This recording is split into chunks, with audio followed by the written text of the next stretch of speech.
The One District, One Factory initiative is a flagship policy by the government to transform the economy into an expert-led and create employment for the youth.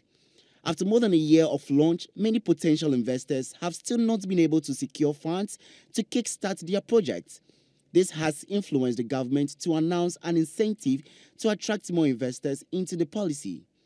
According to Senior Minister GAWU, half of interest on loans to be secured by investors for the policy will be taken care of by government. Reacting to the announcement, Executive Secretary of the General Agricultural Workers Union, GAWU, described the move as wasteful. The question is, why should government go in to take 50% of that? Why? And then how much is that in total?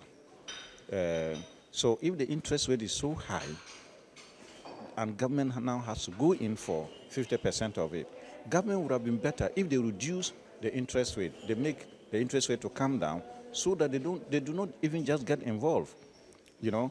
So at the end of the day, there's a taxpayer's money that is going to be used to support a private producer. What then happens if that private producer runs at a loss? Who bears the cost? You know, and for that private producer not to run at a loss, it also requires that government puts in place certain structures. But unfortunately, permit me to say, I'm not seeing that. He believes the program will put an additional burden to the taxpayer. To say you don't agree, it's just that it's a good idea, but the good idea could be over-ambitious. You know, it could be over-ambitious, and sometimes some of them are not well thought.